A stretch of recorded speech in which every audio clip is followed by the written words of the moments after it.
Absolutely, absolutely. I really love the thing, the concept and everything you said. I love the questions, and I love the fact that you also want to show people what trading really is. I mean, you created an indicator, for a 6 year old, for your grandchild. Like, it's amazing. I love it, and I'm really happy that there are more and more women there are Mm-hmm. starting trading. It's really nice. I love that. I mean, more and more now. Before, Yeah. I mean, I know there wasn't really full of women trading, but now I'm seeing that so many of them, and I think Yeah. we could be so good at this, so good at this. Especially female brain is like, I think it's the perfect brain for trading. To be honest. Get down, get down.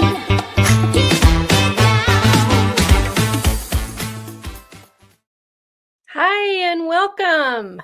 We are back Hi. with another episode of Real Women Trade. And I'm so excited to have Cass the trader. She is from Cyprus, and we're going to get to know her and her trading journey. But first, let me remind you that we have the Real Women Trade website. And on this website, the mission is simple: spotlight real women who trade with skill, integrity, and discipline. That is the goal of these podcasts, to introduce you to women that are trading real money and learning a skill that no one is going to be able to take away from them. Many of them you can follow and they can teach you what they know. You can see I have a handful of women that trade many different things: options, forex, futures. They day trade as well as swing trade. So check out realwomentrade.com for more information and women that you can follow. Some of them have Instagram accounts and some have YouTube accounts, but this will give you information about how women around the world are trading the markets and providing for themselves. Okay, so let me introduce you to Cass the trader. So welcome, Cass. Thank you for having me. You you are welcome. So I am on the West Coast and you are in Cyprus. An Yes, early morning for me and an evening it's for you. yeah, it's 5 p.m. here, so it's Very already good. getting dark. Yeah, very good. So, Cass, what did you do before you got into trading? So I was in the yachting industry. I was a deck officer, so I was in charge of the navigation on board yachts. I was working with high profile and high net worth individual. It was a very exciting life, I have to say. Kind of work hard and party hard, travel the world. Money were good, the tips were awesome.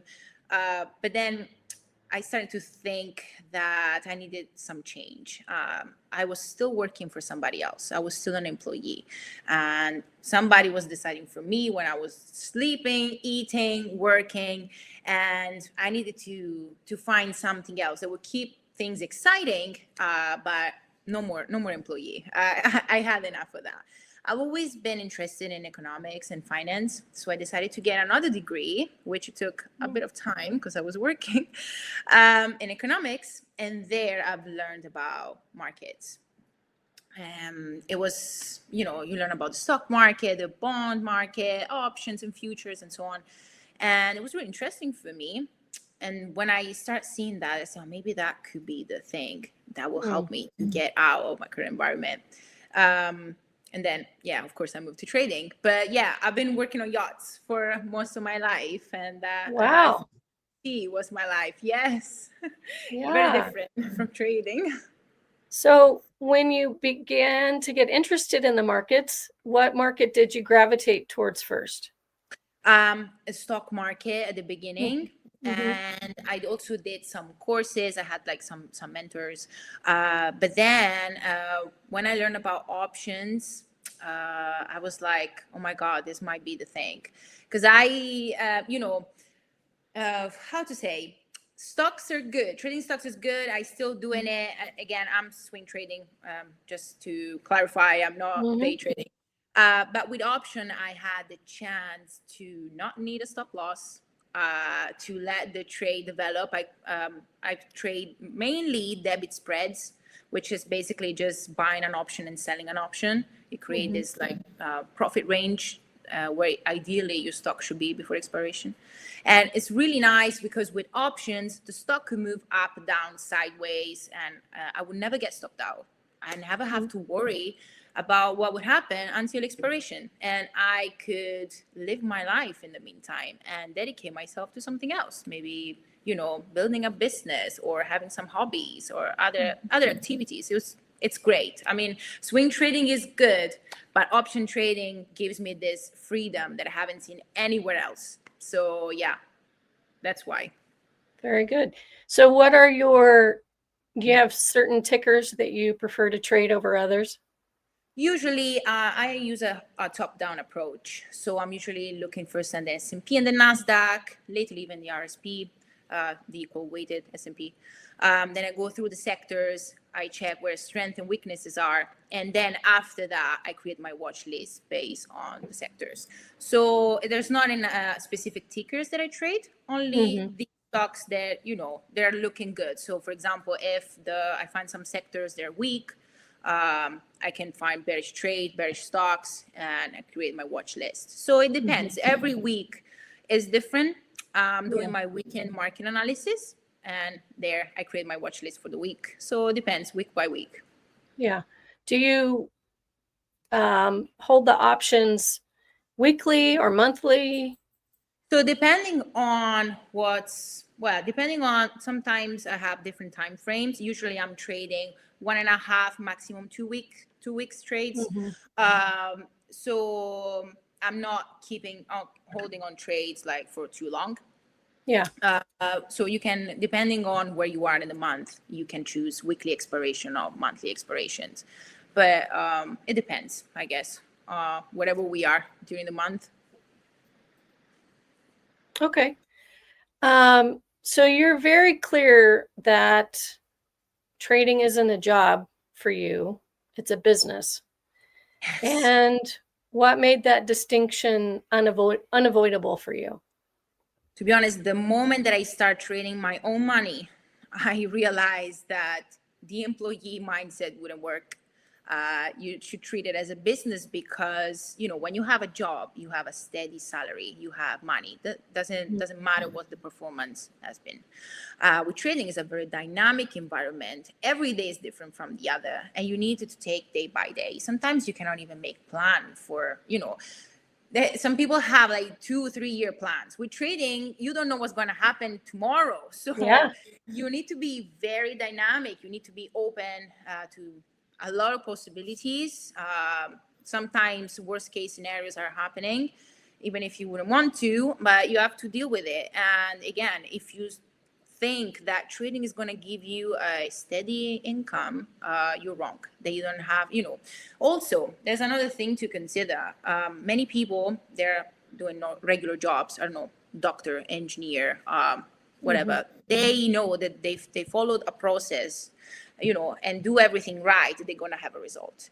With trading, it doesn't happen. You could do everything right and still you could have like a disaster. So you need to be open to that. It's like working on your business. You need to give a lot of time. It's like your baby, and you shouldn't take anything for granted. Everything could be different tomorrow. Everything could be gone.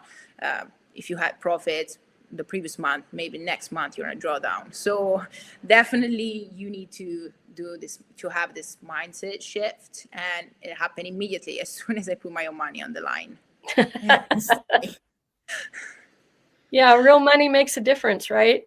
Absolutely. Something switch in your brain and you're from, demo trading is amazing, everything is right, I'm a great trader, to, oh my God, something is happening. I read somewhere that in your prefrontal cortex, something happens in your brain when you use real money, and you're literally programmed for failure. Human mind, the human brain is programmed for failure in trading. So yeah, definitely. You talk a lot about separating who you are from how you traded that particular day. What did the separation actually look like in practice and not in theory? Absolutely. So I would say when I sit on my chair and I open my laptop and I start trading, everything changes for me. So I sit in a different way. I put on my blue light glasses that are only for trading. The Mm, way that I talk to myself, because I speak to myself when I'm trading, yeah. is different. The playlist, the music that I'm listening to is different. Everything is different. Before in the past, I also had some checklists just next to my laptop. Hmm. Um, to help me take decision and not deviate from a plan. Now they're all here, but in the past I also have my little checklist, very nice looking checklist to help me take decisions. I'm wearing my comfy clothes because I need to be very comfortable. So everything changes.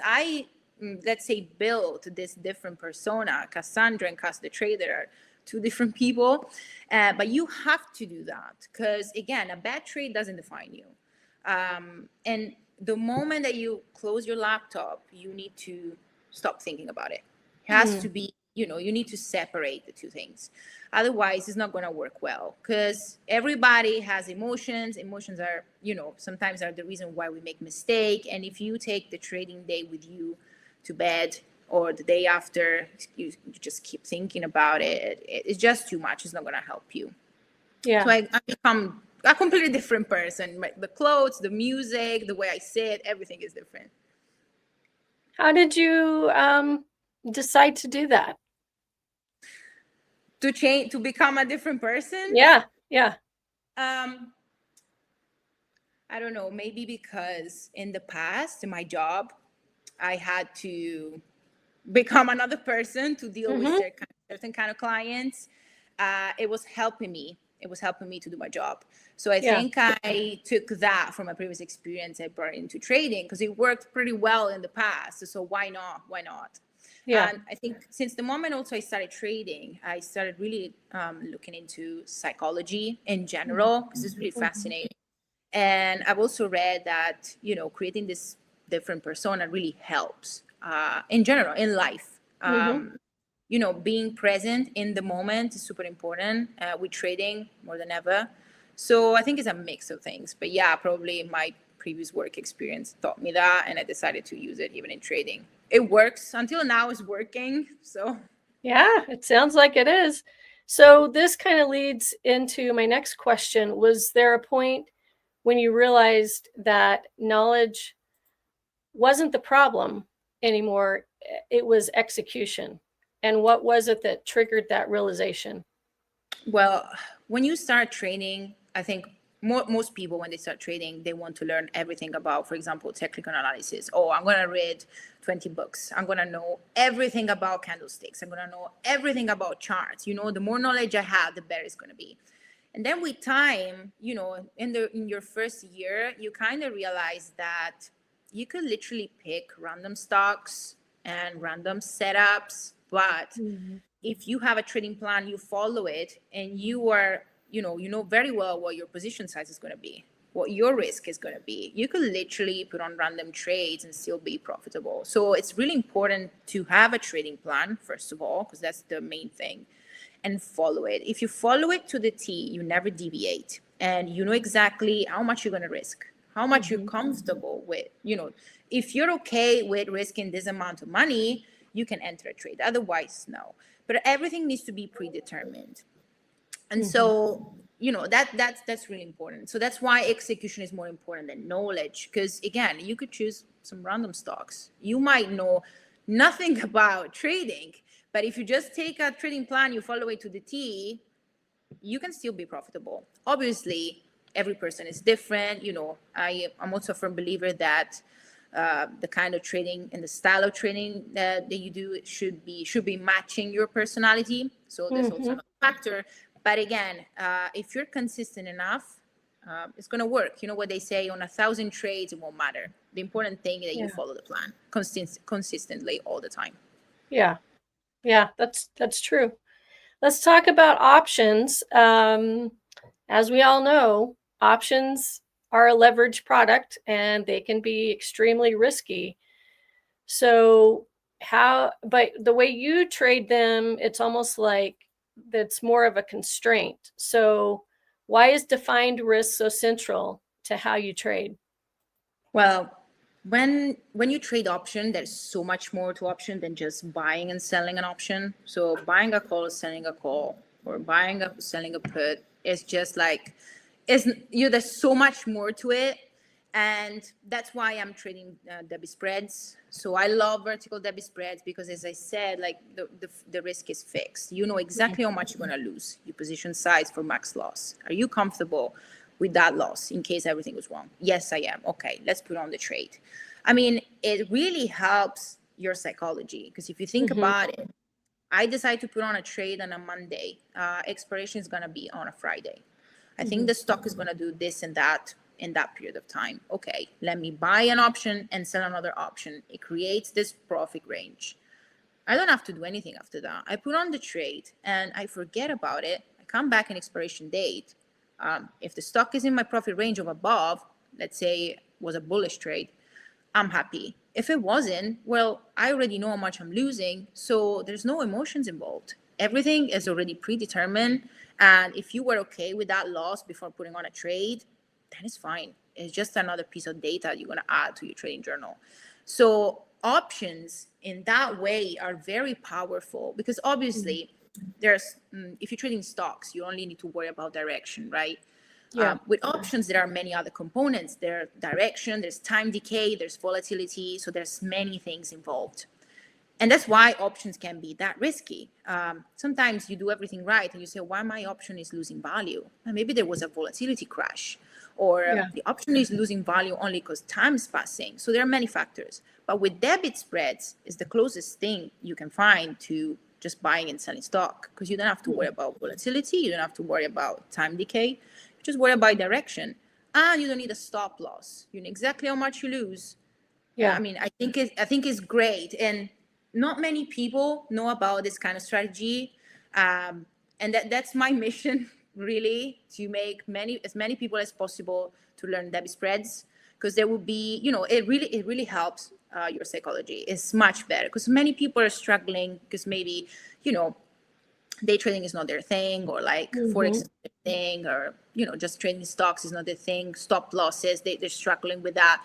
With option trading, you remove a lot of the psychological issues that you could have in other type of trading, and I think it's so powerful, and I wish so many more people would know about that. Well, I think that's very encouraging. I agree with you. Most people don't know about debit spreads, and so before we even go on, let me tell everybody, check out Cassandra's Instagram page, because I know she just said that's her mission. And so if this type of trading interests you, check her out, message her, and see if you guys can connect. Okay, Cass, you emphasize checklist and pre-decision rules. How much of your profitability comes from removing decisions rather than making better ones? All of it. My profitability comes from removing decisions. All of it. So my trading plan is very detailed. It's very strict. My rules don't leave any room for interpretation or emotions. So absolutely, I'm an emotional person, to be honest, and the less I decide on the spot, the better. So the checklist, as I said before, I had that next to my laptop at the beginning. Now that in my head, with time, you get a bit more experience. But that's so important. If you decide everything in advance and you have a plan for every single scenario, for anything that happens, you're going to get profitable. You're going to get profitable because, again, we don't make good decisions when we're stressed, when we're emotional. Is a big problem. So removing every decision, you just follow the plan blindly. Doesn't matter what happens, you just follow it. Even if it's gonna take you to a loss or a losing day, doesn't matter. Follow the plan. On 1,000 trades, it won't matter. The important thing is you follow your plan. So remove every decision and you're gonna get profitable. That's the biggest thing for me. Yeah, absolutely. I know that when you review your trades, you focus on behavior and not on the money. So what behaviors show up most often when traders are about to spiral out? I think that especially when you start trading and you see that you're having some losses, you focus so much on those losses, and only you can think about are those losses. So unfortunately, people trying to offset those losses, they revenge trade, they put on too many trade or too big a position size, and that's the end for you. It's a disaster. If you do that, you're definitely gonna draw down. The problem is, again, that when you start, especially, you see losers and you're like, oh my God, what is going on? If I can put on, other trades to offset those losses, I'll be fine. And then things are keep going worse, and then you get more stressed and more emotional, and you put on bigger position size trades, and that's a recipe for disaster. And I think that's the biggest problem that people have and why they blow up accounts. If people would focus less on losers and treat them more as some data they can add, as a learning experience, that things would be much better. I know that is really hard, and it's easy to say and harder to do, but there's all to it. That's how you crack the code. You just need to treat the losers as a learning experience, another piece of data in your journal, and you'll be fine. Take time, but yeah, I think that's the way. Most drawdowns are execution problems, not strategy problems. So what does that look like in trading log or trading journal? Oh, I think huge position size, a lot of trades, more than you should have. Yeah, literally too many trades and too big of a trade. If you go back and look at previous drawdowns on your journal, you will see that you put on too many trades, or you put on too big trades. That's the biggest thing. I think that's how drawdowns start, and that's what you're gonna see. But again, if you logged everything in your journal, that also could be, a learning experience. Unless you do the same thing again, that could be a problem. But again, if you log those trades, there's already a good start, I would say. It's not good to go on a drawdown because you definitely didn't control your emotions and you act based on your emotions, but it's already a good start, I would say. You encourage traders to trade less during drawdowns, which goes against most people's instincts. They get into like a panic mode because they're in a drawdown. So how do you personally know when to pull back? I think at the beginning when I was trading, one of my mentors showed me a table with win rate percentages and losing trades in a row, how many losing trades in a row you could have based on your win rate. I'm a 55% kind of trader. So I could have, there's like 30-40% chance that I have like 6 or 7 losers in a row. So when that happens, I know that something's wrong, or my strategy doesn't work in current market environment, or maybe I deviate from my plan, so something's wrong. When I see that number of losing trades, I'm like, okay, this is a bit of a red flag, reduce position size or not trade at all. Because again, I'm a trend trader, so when the trend changes, I usually lose money. So I definitely need to reduce position size or not trade at all, unfortunately. Because if you don't do that and you keep trading, you keep putting on the same amount of trades with bigger size or same position size, you're going to have more losers. And the worst thing would be instead if you keep trading, put on bigger trades, more trades, and you still make money. So that's absolutely, you don't learn nothing from that. And next time you're going to do it again and you're going to lose more. It's going to be more painful. Yeah. What's the biggest lie traders tell themselves when they're in a losing streak? That if they put on a big enough trade, they're going to recover all the losses. That's the biggest lie. It's always like this. It's, oh my God, I'm in a losing streak. Okay, let me put on one big trade. I'm going to recover all the losses. And that's the biggest lie people tell themselves. Or, oh, it's going to get better. It's going to get better.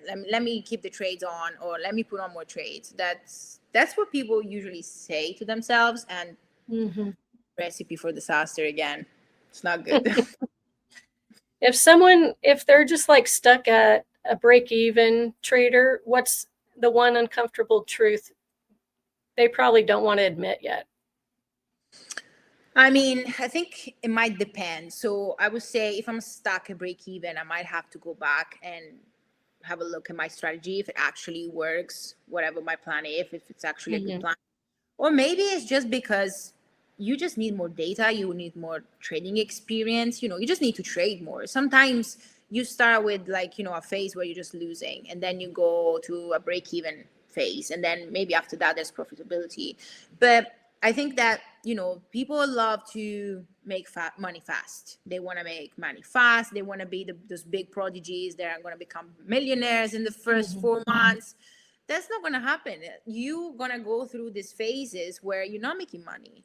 And break-even phases are also a thing. And maybe you just need more experience or just more time. And that's what people don't want to hear. Yeah. But again, people hear 3-4 years experience and it looks like it's a lot of time. But then when you're actually trading, time's flying. So it's not really much time. Yeah. Let's talk about the trading journal. You call the trading journal the most important book a trader will ever write. What separates a useful journal from one that's not useful? I would say, first of all, you need to be consistent. So you need to write everything there every time you trade, every day. Because if you write it, sometimes you write it, sometimes you don't, it's already not good, because you need to have data to make decisions to see if your plan works well. And also, I think if you limit yourself to write just the profit and loss in your trading journal, or just the trades, just numbers, it's not enough. What I personally think and what I'm used to do is writing how you feel before a trade, during a trade, after a trade. Assess and see what you did best the past week, what you did what was the worst thing you did, and what you want to change in the future. So these are very important things, because if you write that in your trading journal, then you can even update and add things to your trading plan, and you're just going to get better. So numbers are important, but even how you feel and what you did and what you want to change, it's also important, and it's going to help you to improve. Definitely. What did you discover about yourself through journaling that surprised you? I'm more patient than I thought. I always thought that I was a very impatient person, but actually I'm not. Trading taught me how to be patient. It was very, very strange. So I was afraid at the beginning that I would be an overtrader, that I would do too many trades, to put on too many trades. And I realized instead that I managed to give myself time, even when I'm in a losing streak. I don't rush and put on a lot of trades. I'm actually stopping, and I'm like, okay, what am I doing wrong?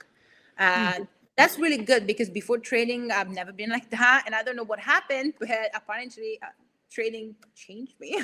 I don't know. Yeah.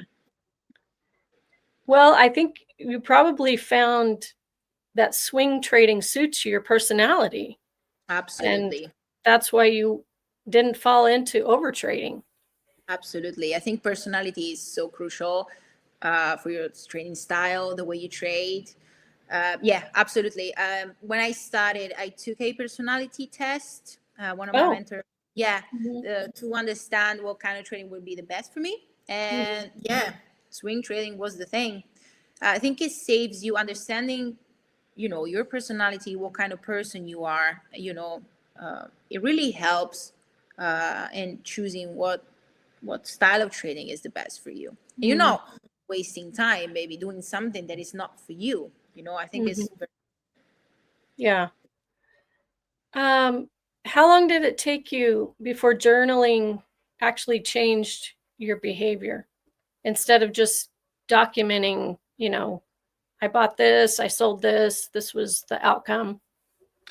Well, I think that probably the first 6 months of my journaling and trading at the beginning, I was just like writing something on the journal. It wasn't really helping me. And I really didn't want to do it, to be honest. So I think the first 6-8 months was just like, okay, I need to do it. I need to journal my trades, right? And it really didn't help. I think after the first 6, 8 months, it really was like, okay, why am I even journaling these trades? Mm. It's Mhm. supposed to help me. So how can I help myself? Because again, I'm patient, but I hate wasting time. So Yeah. I need that thing to work to really help me to do something, to help me do what I wanted to do. Yeah. One thing that I appreciate about your Instagrams is you're very honest about expectations of timelines, that it can it's probably going to take you years and not months to become profitable. So why do you think traders resist the reality of being a profitable trader?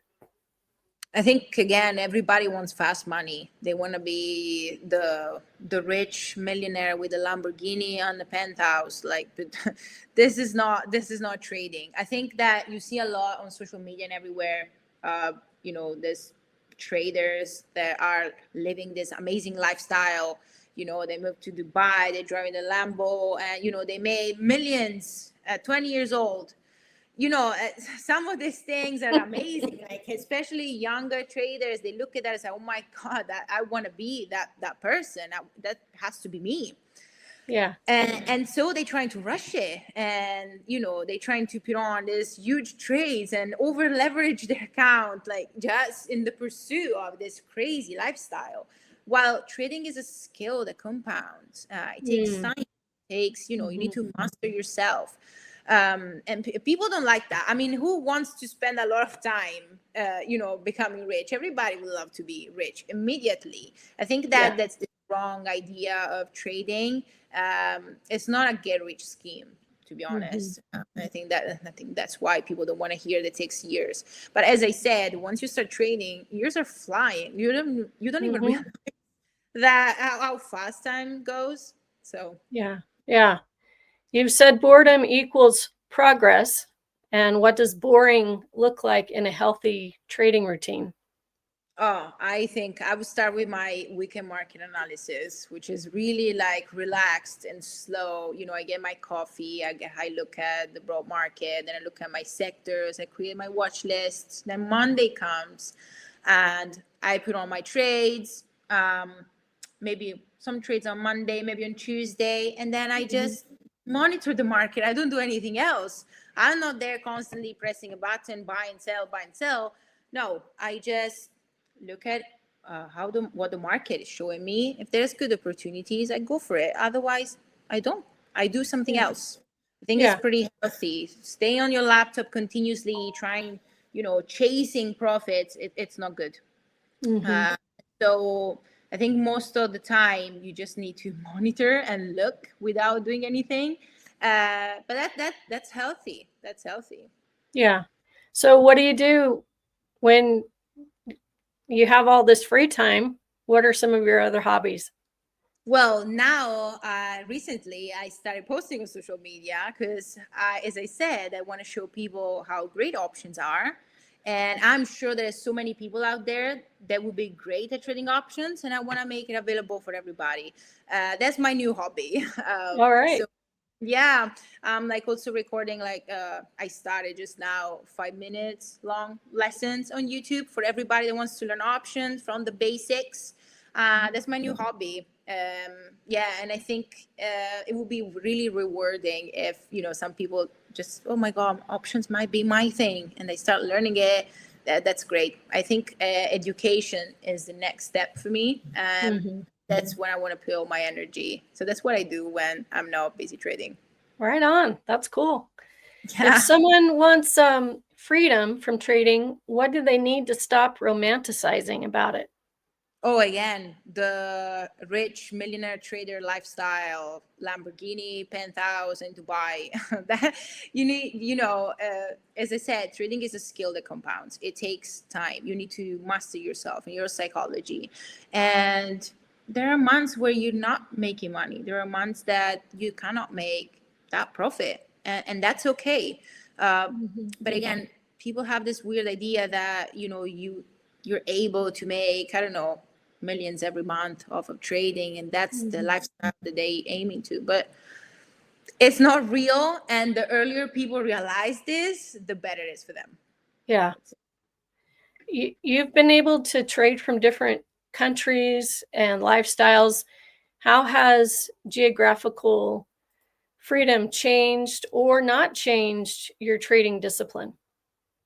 I would say that it's actually trading discipline that allows me to travel and move and keep trading profitably. So my routine, I have very strict rules. Mm-hmm.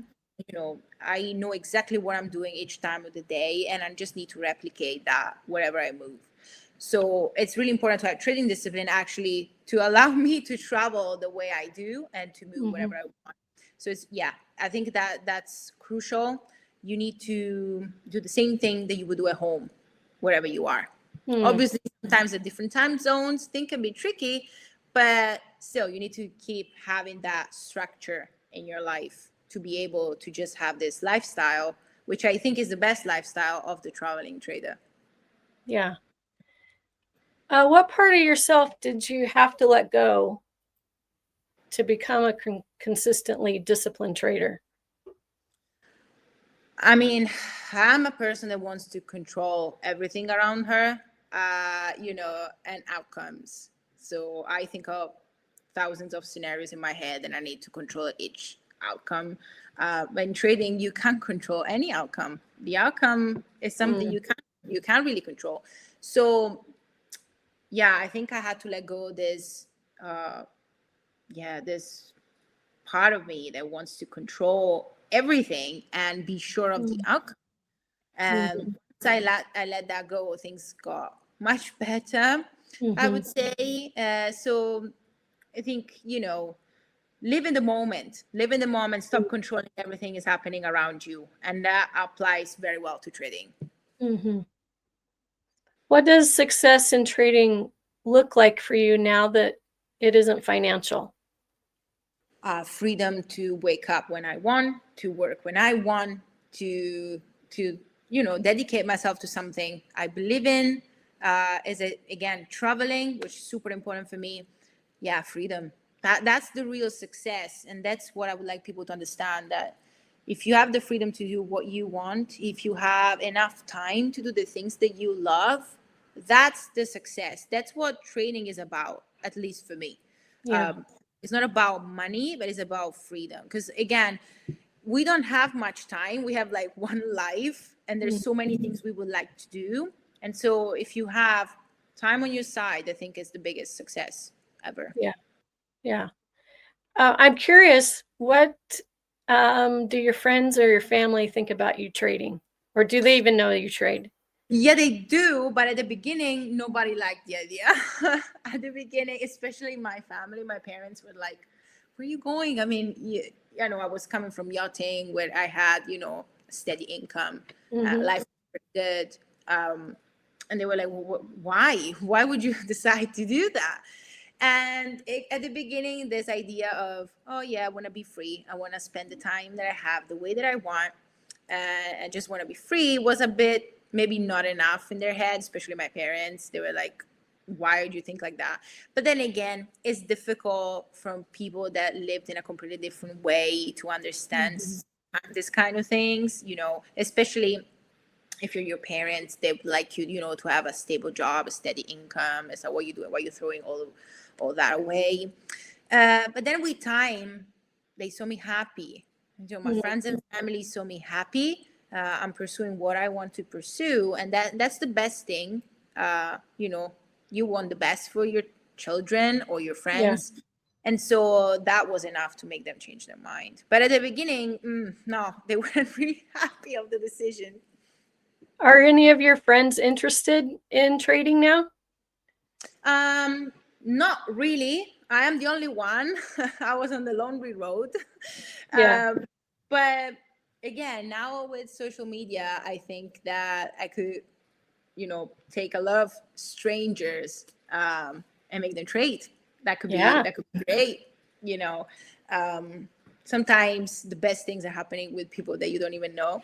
And so, I hope that more and more people will decide to trade, especially options. But no, at the moment, none of my friends is really interested in trading.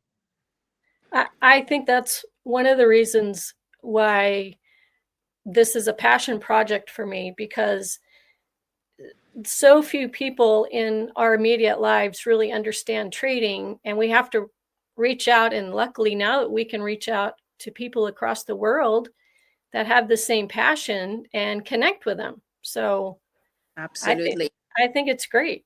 I think it's great. It's the best thing ever. It's the best thing ever, especially because sometimes people have no idea of the possibilities. And if you contributed even a little bit to actually change their mind, because you're changing people's lives with trading, is the Yeah. best thing ever. I think is the best thing you could do. Amazing. Yeah.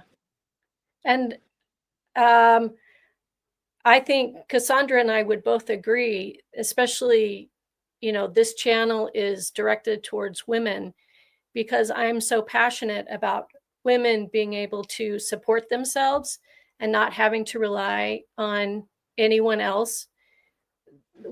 I think we're both products of trading in that we've been able to have great lives and continue to have great lives and freedom, because I am also a swing trader, and do other things, support our families, and be independent. I think it's really important for women across the world to be independent. And once you know and have the skill, you can't be fired from the job, and no one can take the skill away from you.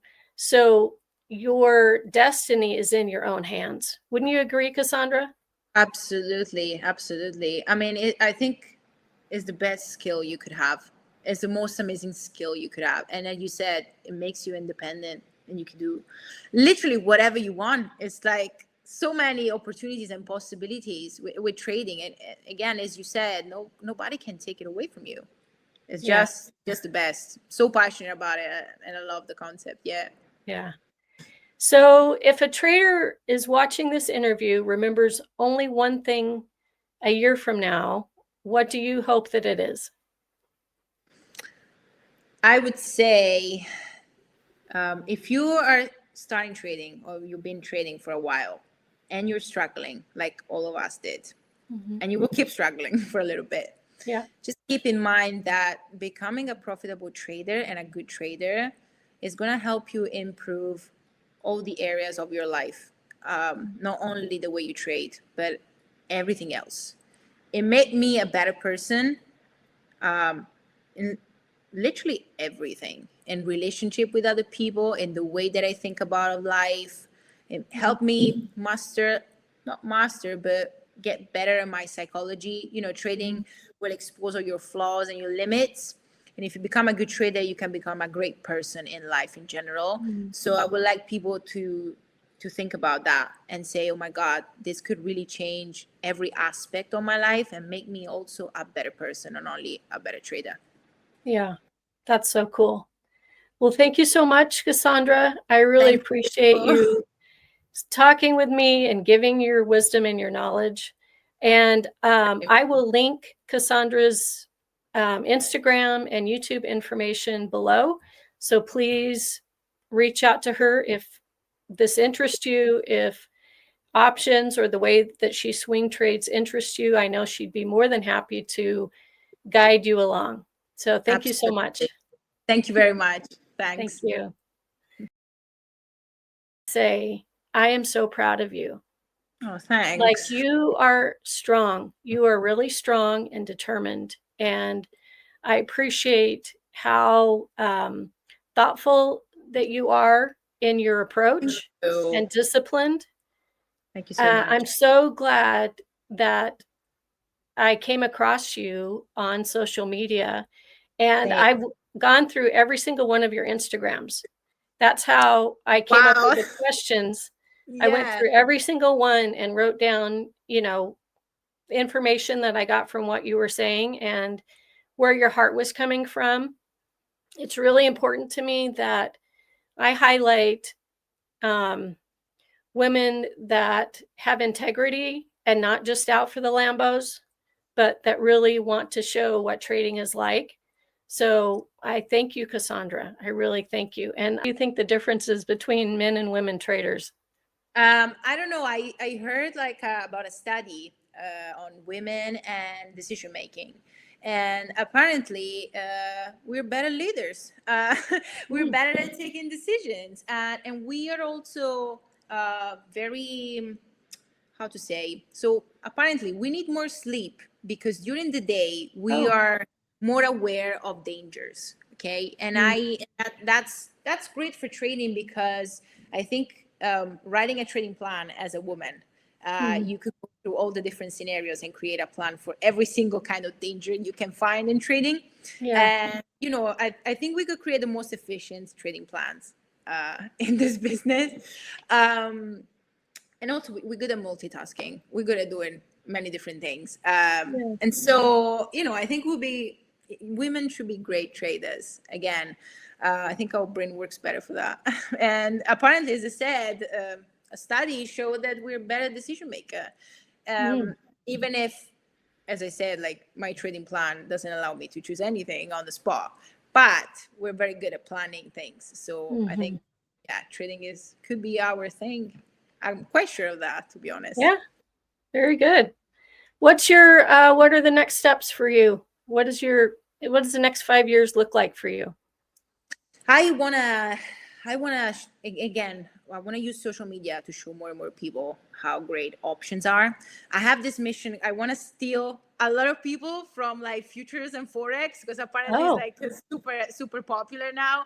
I want to steal them and get them to trade options, to be honest. Yeah, because again, I think more people will be better at options trading. And, you know, I want people to trade options. That's my plan for the next 5 years. And also, I'm trading by myself, but I'm also trading with a prop firm. Now it's been a while, and a very good one. I mean, they have the whole program, you know, you learn with them, you trade with them. But then I would like to move, not only swing trade, but I would like to do a bit more of investing. And options are also great in combination with investing. So I think that I would use the profits from my trading to invest more. And because options are so great, so in the next 5 years, I think I want to try to get, you know, the capital needed to invest more and write cover calls on every stock I own. So to have like this cash flow coming in by cover calls on stock. That I think that's the plan. I want to move a little bit more to investing. Get